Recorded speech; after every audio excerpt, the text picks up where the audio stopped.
ಕಾಂಗ್ರೆಸ್ನ ಎಲ್ಲ ಬೆಳವಣಿಗೆಗಳ ಬಗ್ಗೆ ಕೇಂದ್ರ ಸಚಿವರಾಗಿರುವಂಥ ಪ್ರಹ್ಲಾದ್ ಜೋಶಿ ಅವರು ವಾಕ್ಪ್ರಹಾರವನ್ನ ಮಾಡಿದ್ದಾರೆ.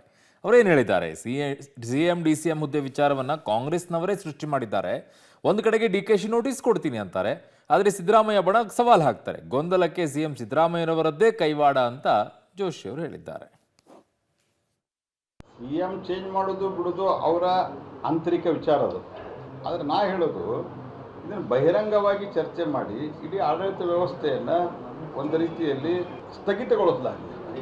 ಮತ್ತು ಎಂಥ ವಿಚಿತ್ರ ನಾನು ನೋಡಿದೆ, ಒಬ್ಬರು ಮಂತ್ರಿಗಳು ಹೇಳಿದ್ದಾರೆ ಅದರೊಳಗೆ ಬಿ ಜೆ ಪಿ ಕೈವಾಡ ಇದೆ, ಬಿ ಜೆ ಪಿಯವರು ಮಾಡಿಸ್ತಾ ಇದ್ದಾರೆ ಅಂತ.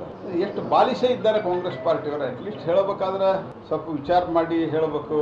ಇಲ್ಲ, ನಮ್ಮಲ್ಲಿ ಇರುವಂಥ ಈ ಇನ್ಡಿಸಿಪ್ಲಿನನ್ನು ನಾವು ಹತೋಟಿಗೆ ತರ್ತೀವಿ. ಅವರು ಡಿ ಕೆ ಶಿವಕುಮಾರ್ ಅವ್ರು ಯಾರಾದರೂ ಮಾತಾಡಿದರೆ ಹುಷಾರ್ ಅಂತ ಹೇಳ್ತಾರೆ. ರಾಜಣ್ಣವ್ರು ಹೇಳ್ತಾರೆ ಅವ್ರು ನೋಟಿಸ್ ಕೊಟ್ಟು ಉತ್ತರ ಕೊಡ್ತೀವಿ ಅಂತ. ನಿಮ್ಮ ಎಲೆಯಲ್ಲಿ ನೀವು ಪೂರ್ತಿಯಾಗಿ ಕತ್ತಿ ಸತ್ತು ಬಿದ್ದಿದೆ. ನೀವು ಬಿ ಜೆ ಪಿಯವರು ಬೇಕು ಹೊರಟಿದ್ದೀರಿ. ನೀವು ಸರ್ಕಾರ ಯಾವ ರೀತಿಯಾಗಿ ಎಡುತ್ತಾ ಇದೆ ಅದನ್ನು ಮುಚ್ಚು ಹಾಕೋಕೆ ಮಾಡ್ತಾರೋ ಡ್ರಾಮಾ ಥರ ಕಾಣಿಸ್ತಾ ಇದೆ ಮೇಲ್ನೋಟಕ್ಕಂತೂ. ಗೊತ್ತಿಲ್ಲ ಇದನ್ನು ಹೆಂಗೆ ಏನು ಯಾವ ರೀತಿಯಾಗಿತ್ತು. ಕಾರಣ ಒಂದು ಕಡೆಗೆ ಬೆಲೆ ಏರಿಕೆ ಕೊಡ್ತಾ ಇರುವಂಥ 2,000 ರೂಪಾಯಿ ಬರ್ತಾ ಇಲ್ಲ, ಅಕ್ಕಿ ಬರ್ತಾ ಇಲ್ಲ, ಇವೆಲ್ಲವೂ ಕೂಡ ಇದ್ದಾವೆ. ಅದನ್ನು ಮುಚ್ಚೋಕೆ ಇದೊಂದು ಡ್ರಾಮಾ ಅಂತ ಇನ್ನೊಂದು ಕಡೆಗಿದೆ.